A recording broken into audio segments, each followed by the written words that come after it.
तो last lecture में हमने डिफाइन किया था कॉन्ट्रैक्ट को। कॉन्ट्रैक्ट क्या है? Contract is an agreement enforceable by law. दो चीजें हमने डिस्कस की थी। कॉन्ट्रैक्ट के बनने के लिए दो चीजों का होना जरूरी है, एक एग्रीमेंट का होना और दूसरा इनफोर्सबिलिटी का।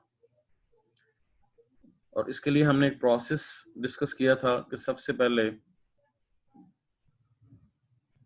एक पार्टी किसी चीज को या सर्विसेज को बेचने की ऑफर करती है, दूसरी जो फरीक है उसको अपनी रजामंदगी देती है। तो एक तरफ से ऑफर, दूसरी तरफ से एक्सेप्टेंस जब मिलती है तो ये प्रॉमिस बन जाता है। दोनों फरीकैन वादा करते हैं एक दूसरे के साथ, कमिटमेंट्स करते हैं।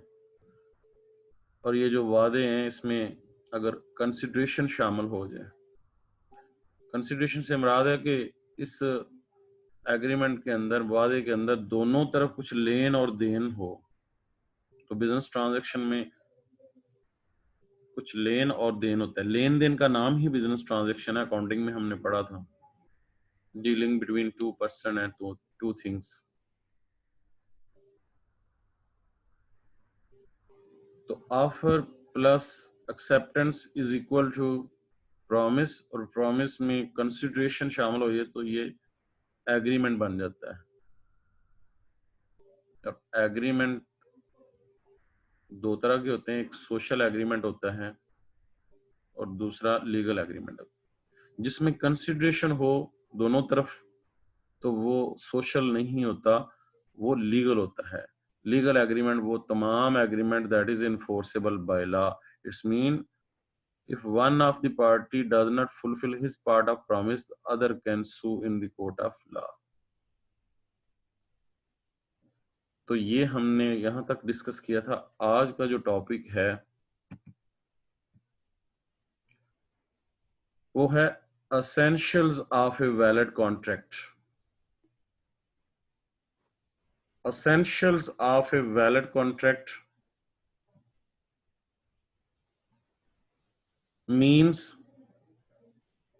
कि एक कॉन्ट्रैक्ट को बनने के लिए किन बुनियादी चीजों का होना जरूरी है, एलिमेंट्स का होना जरूरी है,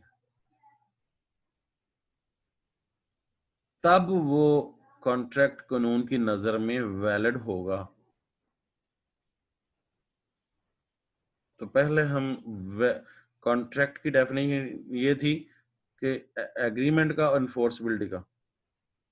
लेकिन वैलिड कॉन्ट्रैक्ट क्या होगा कि कानून की नजर में उसकी अहमियत हो, कानून उसे समझता हो कि ये इन्फोर्सेबल है।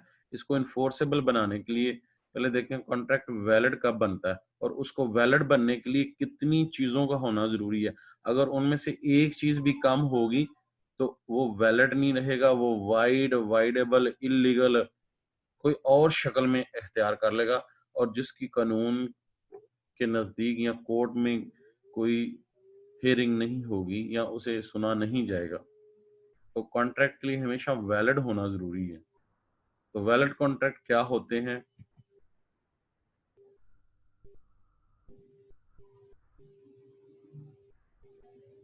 A valid contract is enforceable by law। Mean valid contract enforceable होते हैं बाय लॉ, मीन कोर्ट के जरिए। All parties are legally bound for the performance of contract. जितनी फरीकैन होंगे वो तमाम के तमाम पाबंद होंगे कानूनी तौर पे कि वो अपने वाला वादा पूरा करें। In case of default the aggrieved party may be able to take action in the court of law against guilty party। और अगर उनमें से एक पार्टी अपना वादा तोड़ देती है तो दूसरा फरीक अदालत में जा सकता है। मसलन ए ने बी को प्लाट बेचा है और एडवांस ले लिया है, अब उसको रजिस्ट्री करवा के नहीं दे रहा, तो वो ए बी के खिलाफ अगर बी पेमेंट ना करे और बी ए के खिलाफ अगर वो रजिस्ट्री ना करवा के दे, तो ऐसी सिचुएशन में वो अदालत में जा सकते हैं, इन्फोर्स कर सकते हैं अदालत के जरिए। According to section 10 of the contract act 1872, all agreements are contract होते हैं if they are made by free consent of the parties. अब वैलिड होने के लिए कानून की नजर में कुछ बातों का ख्याल रखना पड़ता है, जिसमें सबसे पहले ये है कि अगर उसे वैलिड कॉन्ट्रैक्ट बनाना है तो फिर उसमें फ्री कंसेंट ऑफ पार्टीज का होना जरूरी है। कॉम्पिटेंट टू कॉन्ट्रैक्ट होना, कैपेसिटी ऑफ पार्टीज जो है वो होना जरूरी है। लॉफुल कंसिडरेशन का होना जरूरी है। लॉफुल ऑब्जेक्ट का होना जरूरी है। And not hereby expressly declare to be void. और कुछ मामला ऐसे होते हैं जिसको अदालत ने पहले से कह दिया हुआ है, डिक्लेयर कर दिया हुआ है कि ये वैलिड नहीं है, ये वाइड है। मसलन किसी नाबालिग के साथ, माइनर के साथ अगर आप एग्रीमेंट कर लेते हो तो ऐसा कॉन्ट्रैक्ट शुरू से ही वाइड होता है, पहले दिन से ही वाइड कॉन्ट्रैक्ट होता है, that is not enforceable by law. Mean के आप माइनर के खिलाफ अदालत में नहीं जा सकते। जिसकी उम्र पाकिस्तान में फैमिली एंड वार्ड एक्ट्स के मुताबिक 18 साल से कम हो तो वो माइनर कहलाएगा है।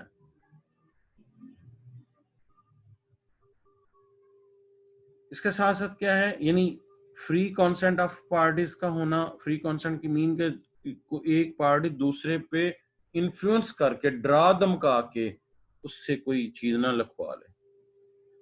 कॉम्पिटेंट सी का मतलब ये है कि वो बंदा कॉम्पिटेंट हो, वो जिस माइनर की हम बात कर रहे हैं, अनसाउंड माइंड ना हो, पागल के साथ मुआहदा ना हो, या ऐसा शख्स जिसके पास इख्तियारात ना हो, उसके साथ आप मुआहदा नहीं कर सकते। लॉफुल कंस्टिट्यूशन का मतलब ये है कि जो लेन और देन हो वो कानूनी हो। मसलन अगर ए कोई चीज बेच रहा हो तो वो उसको मनशियात बेच रहा है तो वो कानूनी नहीं है। चोरी की चीज किसी को बेच रहा है तो वो कानूनी नहीं है। जिसको मना किया हुआ है उस मुल्क के स्टेट ने, उसका लेन देन करना भी कानूनी नहीं है। ऑब्जेक्ट्स नेक होना चाहिए, लॉफुल। मसलन इसमें ऑब्जेक्ट किस तरह नेक होगा कि अगर कोई मुआहदा करता है तो उसका मकसद ये हो कि किसी को नुकसान पहुंचाना नहीं है। मसलन ए बी को कहता है कि तुम सी को मारो, मैं तुम्हें इतनी पेमेंट दूंगा, तो इसका मकसद, या किसी के कारोबार को तबाह कर दो, तो ऐसी सिचुएशन में कॉन्ट्रैक्ट वैलिड नहीं रहेगा। और अगर वो वैलिड नहीं रहता तो अदालत में इन्फोर्स नहीं किया जा सकता। तो इसलिए all agreements of contract if they are made by, इन चीजों का, ये जो हमने जिक्र किए इनका होना जरूरी है। और इसके साथ साथ where necessary the agreement must satisfy requirement of law like writing attestation और रजिस्ट्रेशन। एक एग्रीमेंट या कॉन्ट्रैक्ट जुबानी भी हो सकता है, ओरल भी हो सकता है, लेकिन बाज जगह पे एग्रीमेंट का रिटर्न होना जरूरी है। मसलन इमूवेबल प्रॉपर्टी का जब भी लेन देन करना है तो उस सूरत में उसका स्टैम्प पेपर के ऊपर दोनों फ्रीकैन के साइन होना, उसको टेस्टेशन होना।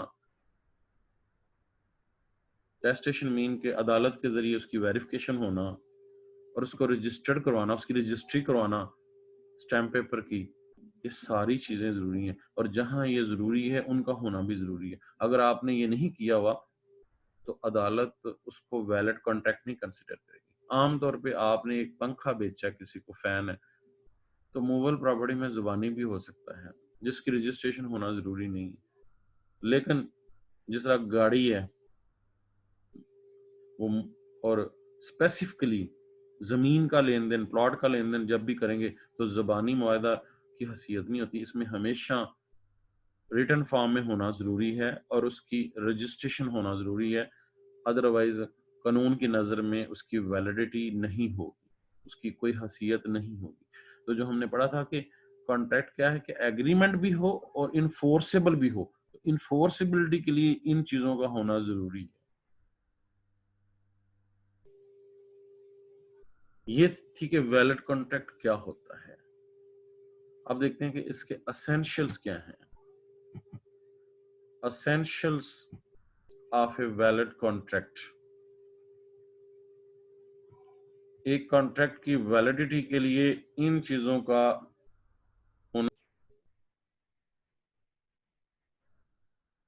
तो essentials of a valid contract क्या है? An agreement becomes enforceable by law when it fulfils the certain conditions. जब भी आप किसी से मुआहदा करें तो उसमें ज़हन में रखें कि उसमें कुछ शराइत होती हैं मुआहदे के अंदर। These conditions are called essentials of a valid contract। बुनियादी बुनियादी लवाजमात हैं, नेसेसरी चीजों का ख्याल रखना।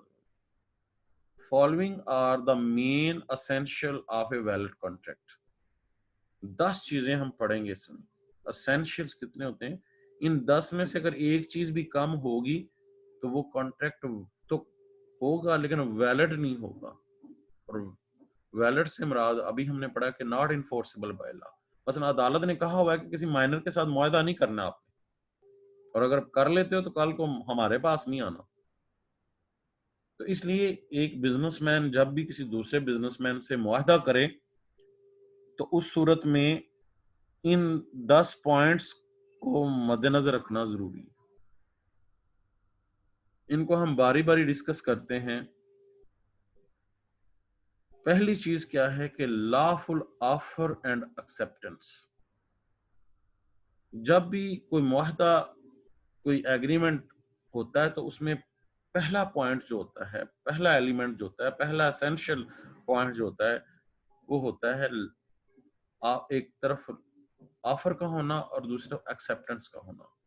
बात यहां से होती है,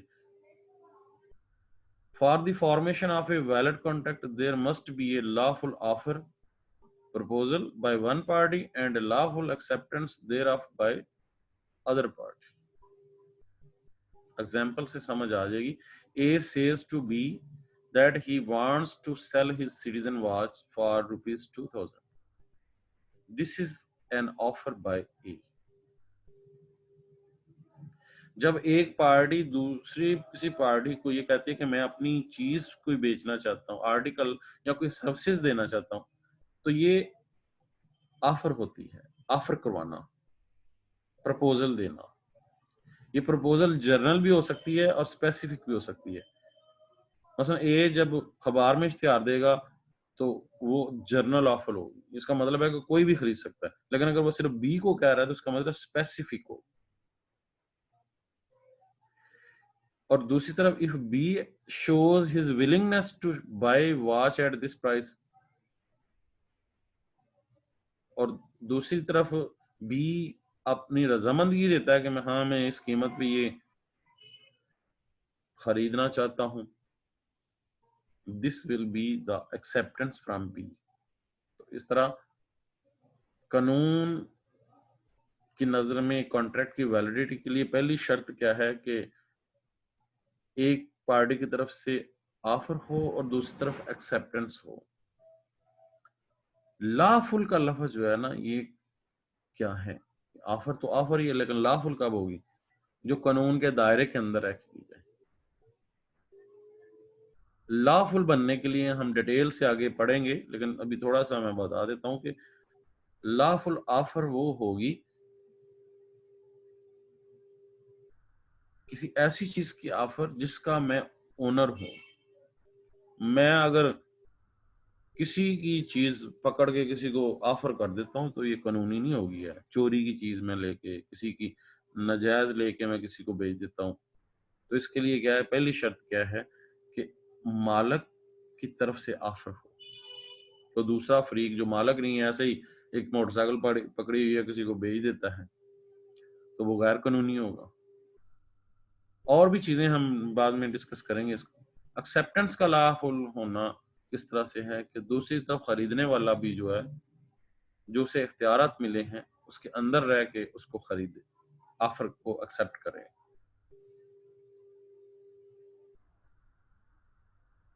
अब आते हैं हम नेक्स्ट पॉइंट की तरफ।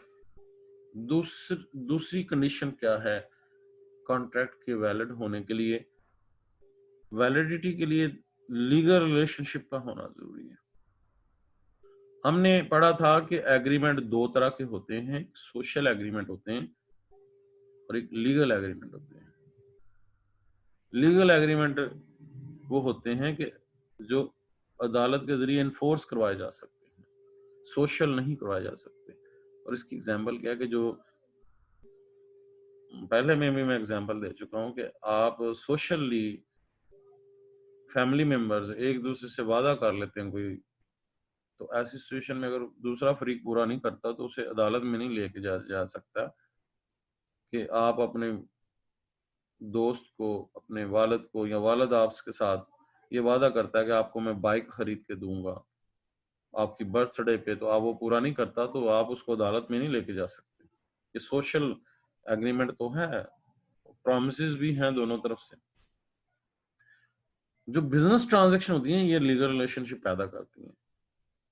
तो second essential of a valid contract is that the parties to contract must intend to create a legal relationship. दोनों फ्री कैन को पता है कि हम दोनों जो है लीगल रिलेशनशिप के लिए बैठे हैं। It arises when parties know that if any one of them fails to fulfill his part of promise, he would be liable for the failure of contract. जब एक शख्स किसी दूसरे शख्स को प्लॉट बेचता है तो उस वो जब लिख पढ़ हो रही होती है तो वो जानता है कि अगर मैंने वादा पूरा ना किया तो दूसरा फरीक अदालत में जा सकता है। तो इसलिए अब हमारा तल्लक सोशल नहीं है, ये लीगल रिलेशनशिप है। और इस मामले में जब आपके दरमियान लीगल रिलेशनशिप होती है, वो चाहे बाप और बेटे के दरमियान भी हो, तो वो लीगल रिलेशनशिप होगा। लीगल रिलेशनशिप बनने के लिए दोनों तरफ कुछ लेन और देन का जरूरी है, कंसिडरेशन जिसे कहते हैं। तो जब एक भाई दूसरे भाई को प्लॉट बेच रहा होता है तो ये अब सोशल नहीं रहा। हाँ, वो किसी उसको ऑफर करेगा तो मैं तुम्हें फ्री प्लॉट देता हूँ, तो कल को नहीं देता तो वो कोई मसला नहीं है, वो सोशल है।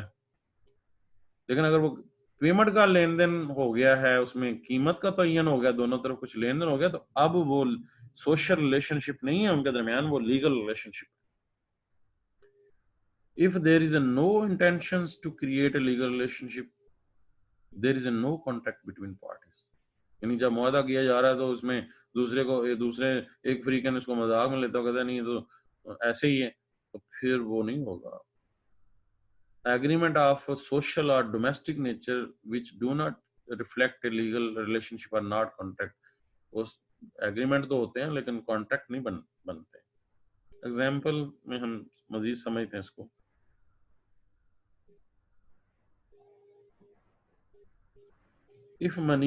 If Munir offers to sell his Honda City 2010 model car to Daud for rupees 12 lakh and Daud agrees to buy at this price, this is a valid contract as it creates legal relationship between both parties.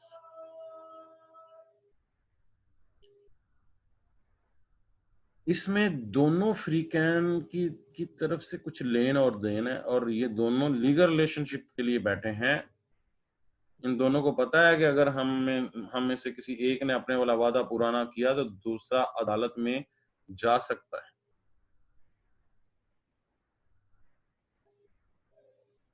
तो ये थी दूसरी शर्त जो है एक contract के valid होने के लिए।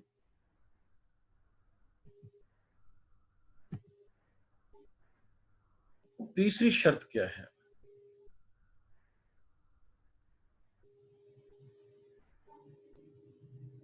तीसरी शर्त ये है कि लॉफुल कंसिडरेशन का होना जरूरी। पहली दोनों एक दफा फिर देखते हैं कि पहली क्या थी कि जब भी कॉन्ट्रैक्ट बनता है तो उसमें पहली शर्त क्या है कि एक तरफ ऑफर होती है और दूसरी तरफ एक्सेप्टेंस होती है। और जब ये ऑफर और एक्सेप्टेंस में दोनों कुछ तरफ कुछ लेन देन और दोनों फ्रीकन ये जानते हों कि अगर उनमें से कोई अपने वाला वादा पूरा नहीं करेगा तो दूसरा अदालत में जा सकता है, तो ये लीगल रिलेशनशिप होता है। तो तीसरी चीज क्या है कि लॉफुल कंसिडरेशन का होना जरूरी, यानी मुआहदे के अंदर दोनों फ्रीकन के लिए कुछ ना कुछ हो। अगर सिर्फ एक के लिए है और दूसरे के लिए कुछ नहीं है तो फिर भी ये कॉन्ट्रैक्ट वैलिड नहीं होगा। मसलन consideration is a consideration is known as something in return. Consideration से मुराद जो कुछ लिया उसके बदले में कुछ देना। It is also essential for a validity of contract. A promise to do something or to give something without anything in return would not be enforceable। अगर आप किसी को ये कहते हो मैं तुम्हारे लिए कुछ खिदमात सर अंजाम देता हूँ बगैर किसी मुआवजे के, तो कल को वो नहीं करते आप तो वो इन्फोर्सेबल नहीं होगा and therefore would not be valid. मतलब पिछली एग्जाम्पल जो हमने पढ़ी थी उसको अगर देखा जाए, in example Munir agrees to sell his Honda car to Daud for 12 lakh. Car is a consideration for Daud and 12 lakh is consideration for Munir। इस मुआहदे के अंदर दोनों तरफ कुछ लेन और देन है। एक पार्टी पैसे प्रोवाइड करेगी और दूसरी पार्टी जो है उसके बदले में गाड़ी देगी, तो इसलिए दोनों तरफ कुछ लेन और देन है, तो दोनों तरफ कंसिडरेशन का होना जरूरी है, तब कॉन्ट्रैक्ट वैलिड होगा। अगर वो कहता है कि मैं तुम्हें ये गाड़ी फ्री में बेच रहा हूँ, मैं फ्री में गिफ्ट कर रहा हूँ, कल को वो नहीं देता, बेशक लिख भी ले है, तो फिर वो वैलिड नहीं होगा। कानून कहता है कि दोनों तरफ कुछ लेन और देन हो, चाहे वो गाड़ी 12 लाख की है लेकिन उसने 6 लाख लिख दी है, कंसिडरेशन का होना जरूरी है। नामनासिब भी हो तो चल जाएगी, है पूरी ना भी हो, होना जरूरी है। For validity of contract the consideration must be lawful. और वो सिर्फ कंसिडरेशन ना हो, उसका लॉफुल होना भी जरूरी है। लॉफुल कंसिडरेशन कब बनती है? According to section 23 any consideration will be lawful if it should not forbidden by law. It should not forbidden by law का मतलब ये है कि कानून या उस मुल्क का जो कानून है, जो स्टेट है, जो वो उस रियासत का कानून या अदालतें उस चीज को कंसिडरेशन को मना ना किया हो, फॉरबिडन मना ना किया हो। लेन देन मसलन ऐसी चीजें, स्मगलिंग का माल, टॉक्सिफिकेशन वाली चीजें, मनशियात का कारोबार हो, तो ये कंसिडरेशन वैलिड नहीं होगी। अगर कोई बंदा, क्योंकि मनशियात जो है वो मना की गई हैं तो ये कानून ने उसको मना किया होता है, इसलिए ऐसा लेन देन जो होगा वो कंसिडरेशन तो होगी, चीज तो होगी, लेकिन वो लॉफुल नहीं होगी। It is not based on fraudulent. अगर कोई चीज फ्रॉड के जरिए दी जा रही है कि आप कुछ दिखाते हैं और हैं और देते कुछ और हैं, तो वो भी कंसिडरेशन नहीं, कल को आप उसको इनकार कर सकते हैं। प्लॉट ये को दिखाया कुछ और, या किसी का गलत कागजात बनवा के किसी को चीजें बेच देना या फ्रॉड करके करना, तो ये भी कंसिडरेशन वैलिड नहीं हो। और तीसरी शर्त क्या है? The court does not regard it immoral. Immoral चीजों का लेन देन करना, अखलाकी तौर पे वो ठीक नहीं है जिनका, उनका भी लेन देन आप नहीं कर सकते हैं, क्योंकि इस्लामिक मुल्क के अंदर आप कोई ऐसी चीज का लेन देन करते हैं जो कि पामाल करती हैं हमारी कदरों को, इमोरल चीजें हैं तो वो भी कंसिडरेशन तो होगी, लेकिन लॉफुल नहीं होगी। आपने जब कंसिडरेशन करनी है तो लॉफुल करनी है, तब वो कॉन्ट्रैक्ट वैलिड होगा। अगर आप ऐसी चीजों का करते हैं जो कि कानून ने मना की हुई हैं, या फ्रॉड पे मबनी हो, या इमोरल हो, या the court does not regard it opposed to the public policy, court इसे अवाम के मुखालफ नहीं समझती, उसके इंटरेस्ट के खिलाफ नहीं समझती। इस तरह अदालत में अक्सर सो मोटो नोटिस आ जाता है अदालत की तरफ से, सो मोटो ले लिया जाता है चीफ जस्टिस की तरफ से कि ये तो पब्लिक के मफाद के खिलाफ है, इसका लेन देन नहीं हो सकता है। ऐसी सिचुएशन में भी वो कंसिडरेशन वैलिड नहीं होगी।